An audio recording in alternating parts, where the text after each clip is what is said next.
Here's my tracings. Not much wood to spare on this one. You can see the line goes right up to the edge. There and over there. We had just enough.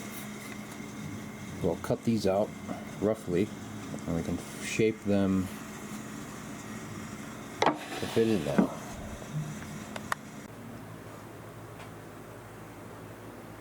Here's my first rough cut. Close to the line there. I don't get right up to it. I'm afraid of blowout. This old saw has a nice fine blade on it. It tends to not blow out the wood. We'll trim the excess off of this one. I can sand it to fit the case, and then we can choose a design, which usually comes from a music rack of the piano. We don't have that part anymore, so we can make our own on this one. Here we're going to make these latticework support pieces here. We have to bend them to that shape, and these come from these.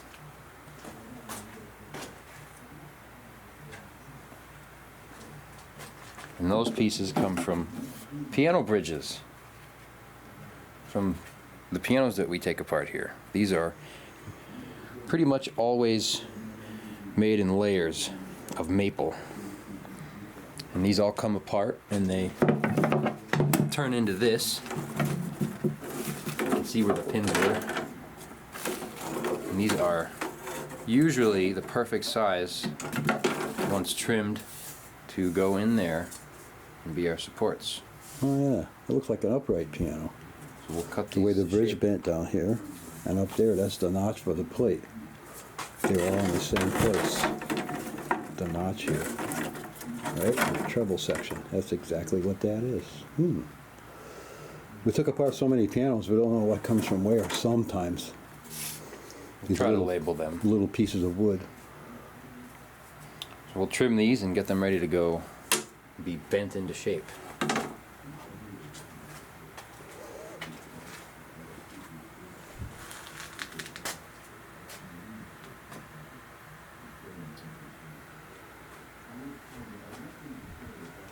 I guess it doesn't have to be maple. We have that stuff. What doesn't have to be maple? This thing.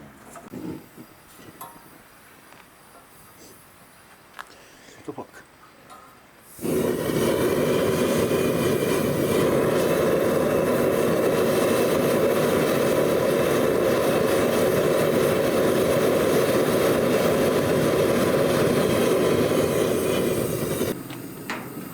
What's going on here? Here's our homemade boiler. It's an antique burner, gas can we cut up to make a nice little spot for this. I think it's got a turn. What does? Those slots. These slots here, I think they have to be in line with Well, that makes sense. So the air comes out faster. There you go. And the heat comes out here. Hot like heck. Already making steam.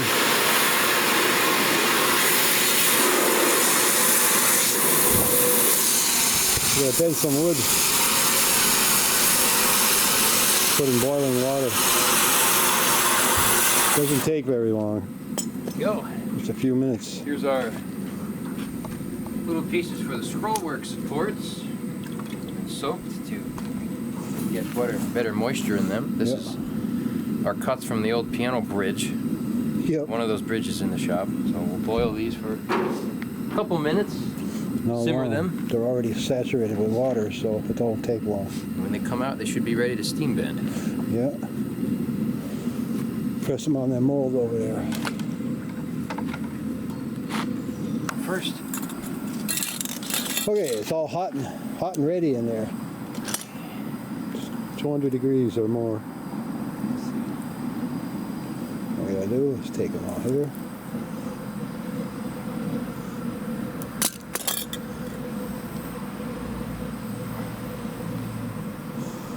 Like that. Oh, it's hot. Mm-hmm. It's gotta be. Should bend. Oh yeah, it's like putty. Yep. It's maple too. How old? Yeah. Rock maple. 1880s probably. Yeah, that's the real hard stuff. That looks good. Okay, Yeah. next. Very nice. They will stay that way too. Makes it easy to glue them on. Yeah, they never To the same shape. never would have bent this dry. Oh no. Maple, it bust. Snap. It'll snap. Right about now. It would break right there. You see the juice squeezing out of it. Let's see.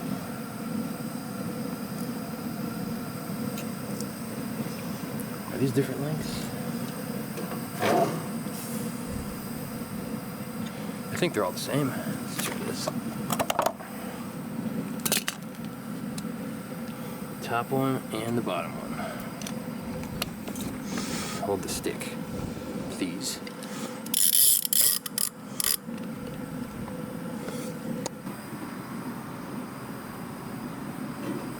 Hot, hot, hot.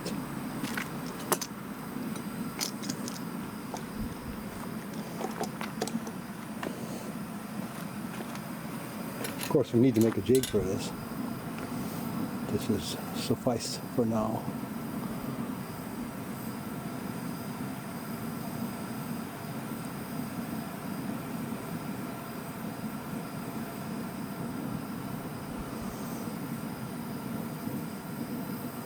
That one went around. That worked much better. Yeah.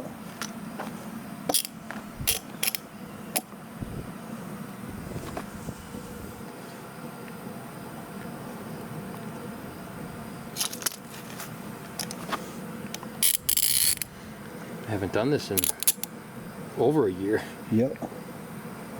Okay, About a year ago. there we go. I'll let those sit for a day and Yep. Wait till tomorrow. that'll be our pieces. Cool.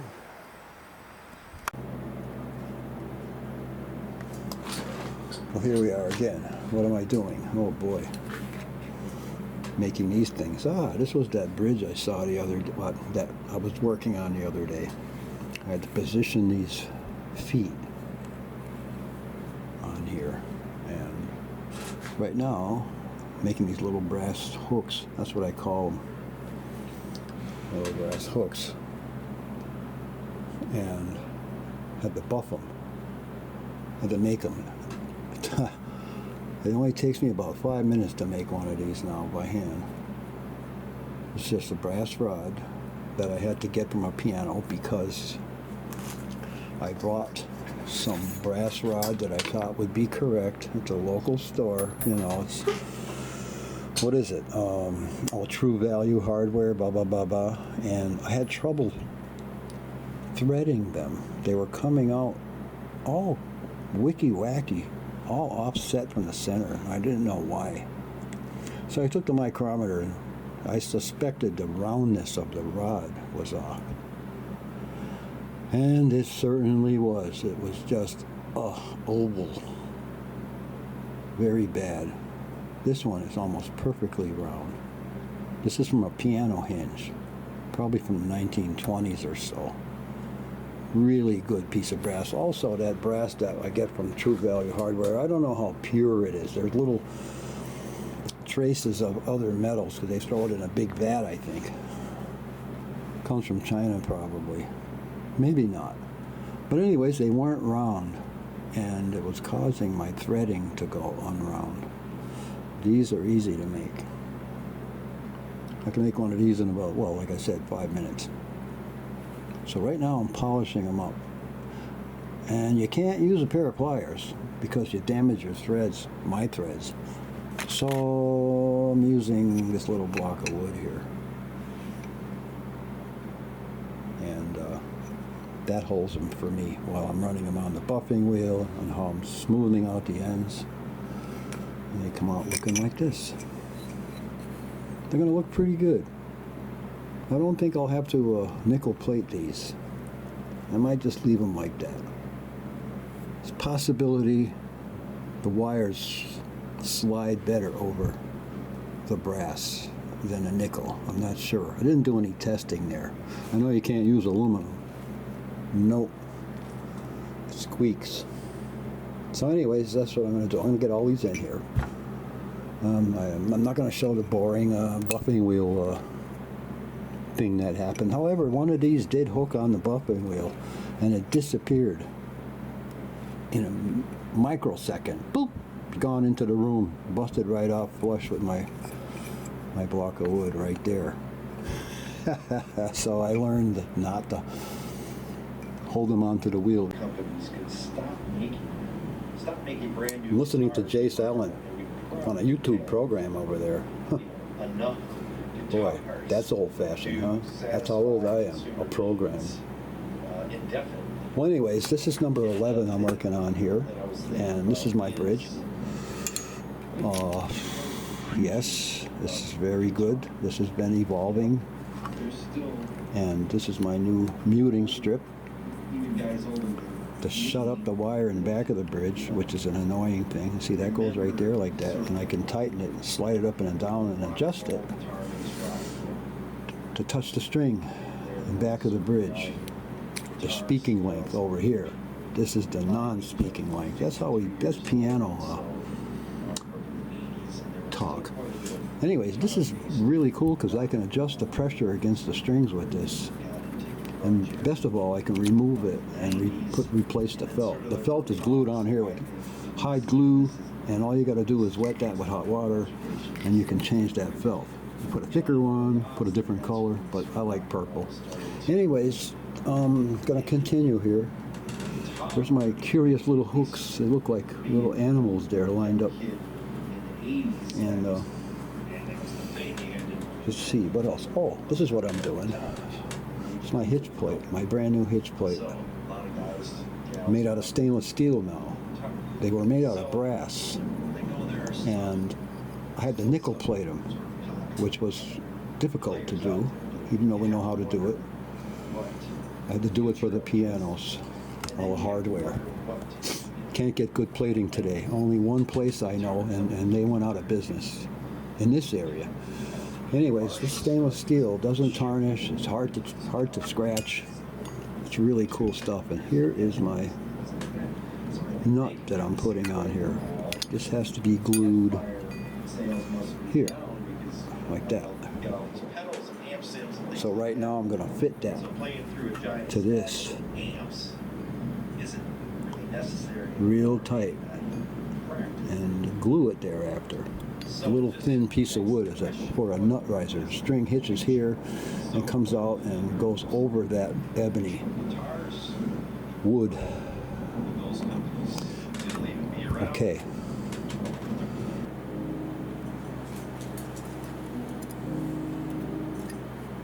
Now we got piano music upstairs. A little bit. This is the old one. I ruined this one because I drilled these holes in the wrong place. Yes, and I was pretty upset about it. Yep, so I had to move them over about a millimeter, like this one.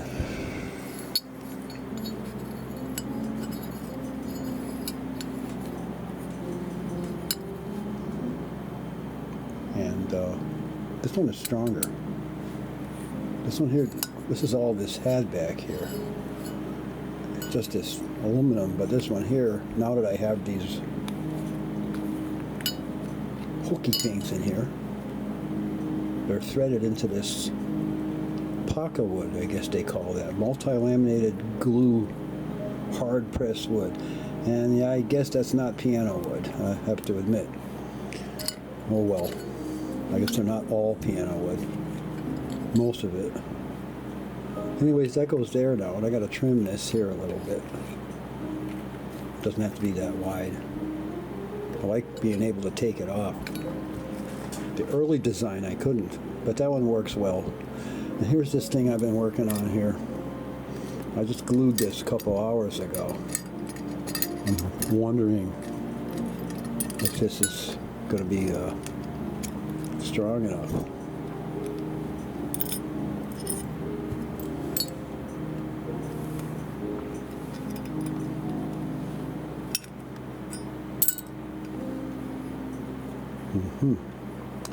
I gotta shape it now. That glue, I hope it's dry enough. That glue really is amazing for holding wood to metal. It's amazing stuff. Anyways, I'm gonna put this in a vise now, and I'll be able to shape this piece of wood here. So it's kind of maybe a little round, like a nut on a piano or a guitar. Okay, that's it. I'll be able to put it in after. Put this back on, bring it up to pitch. So I got my feet in the right position. And I got this is stronger now because of the rotational forces on here, the torque on here. I used to cause this plate here to bend a little bit. And that was not good for tuning. I mean, just a tiny amount. Yes, normal guitars bend around probably more than that, that's for sure. Flexing. But this one is stronger. Alright, I'm going to do that.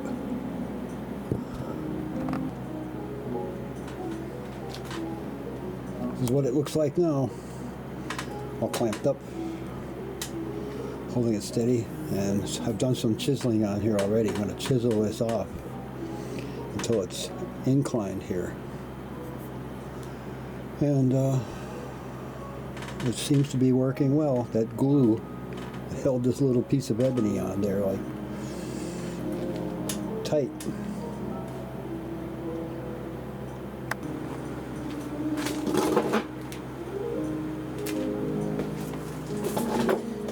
Oh, it's nice that I got some piano music upstairs.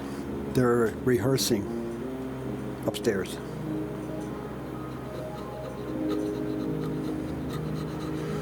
But I suppose this could be done with a CNC machine, especially before I glue it on. But it doesn't take too long.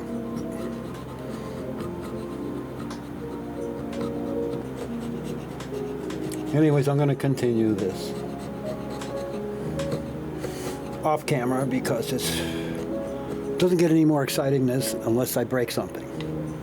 Or if my wood splits and falls off. That's some tough glue. Can't do that with hide glue. No, doesn't glue to metal. So in this case, it works out very well to do this stuff. I don't know what else I'd do. I have to use some kind of super glue somehow. No, this stuff here. This is the only place we use it. Modern things like super glue. Where would we be without it? Oh, back to hide glue days. Okay. Just glued in this last inner scrollwork support here. These things from I think those came from a bridge from a piano. But these are done now. Those will sit there. Those will get magnets in them soon. But now I can pick a design to put on these, which is usually a tracing of one of the music racks from the pianos. Once these clamps are off, I can get both of these fit, make sure they fit, and put our designs in. And this one's going to have a continuation of the soundboard grain, so it'll look nice. It'll flow.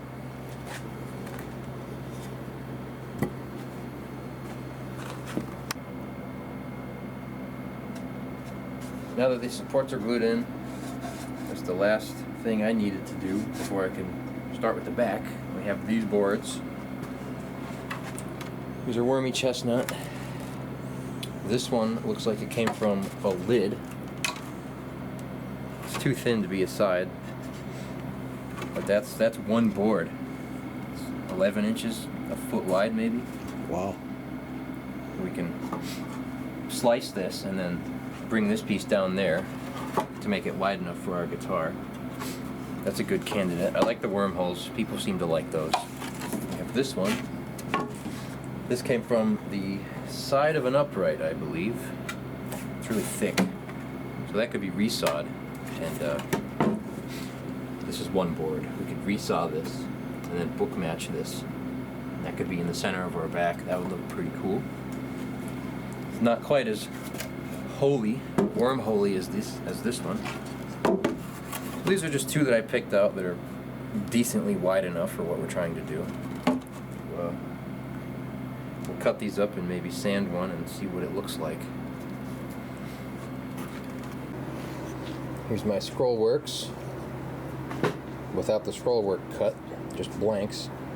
I don't know what else to call them. It's not a regular guitar thing. This is number 10. I like the asymmetry on that one. That's a tracing of the music rack from that piano that this one is made out of. So I'm going to make my own design for this one. Here's a couple music racks that are just hanging around. These are, I think that's an 1880s Steinway. I'm not sure what these are.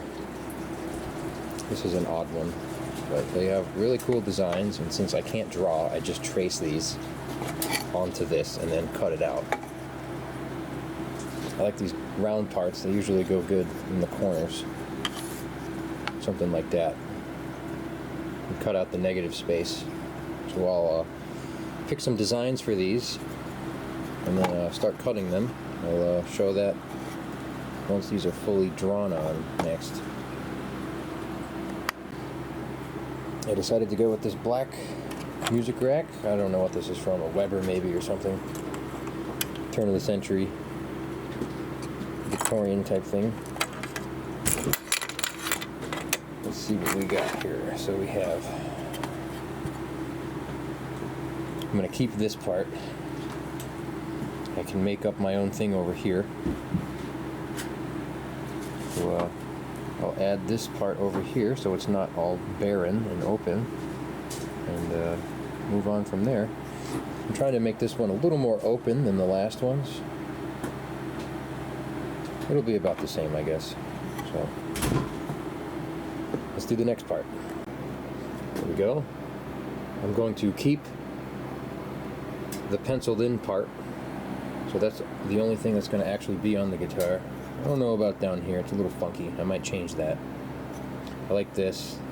That looks pretty cool. That's good. I got supports here that I added because these need to be tough. These are not delicate little things. They're designed with the thought of maybe you might grab it, do something, hit it, whatever. These are made to be strong so they don't break. You don't want them to break. So that's good. That's one side. And being asymmetrical makes it easy, so I don't have to copy this. I can just do whatever I want on this one. So that'll be pretty cool. Let's put a design on this one now, and I can start cutting them out. Here we go. Nice and simple. This should be tough enough. I could connect the point of this to this part. Trace this. But this one is tough. That didn't break in over 100 years. And people aren't going to be grabbing this. So those are designs. That'll look different. Pretty wild. Well, let's cut them out. I finished up these nice designs with that smaller scroll saw. These are nice and sanded, smooth on all the edges. And now we can add in the magnets like these have on both sides. We have not had any problems with these. No buzzing, no rattling. They don't pop out too easy. It's pretty cool. The earlier ones were screwed in, but the magnets seem to work very well. So these go in like so. This one's a little delicate, perhaps. It's only attached here. But I think it's strong enough. This stuff is pretty strong. So now I can mark where the magnets go. That's why I leave these feet around the edge. I got these for like, I don't know, $6 online. Neodymium magnets. They're very strong. They're pretty cool. So we can find a drill bit the size of this and start putting our magnets in.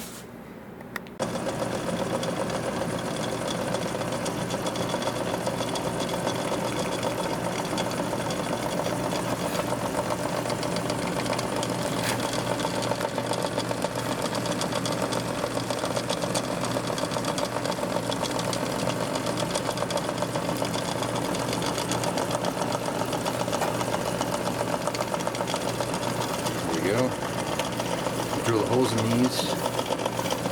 Make them like so. Just the right depth for the magnets to press in. That's one test I did.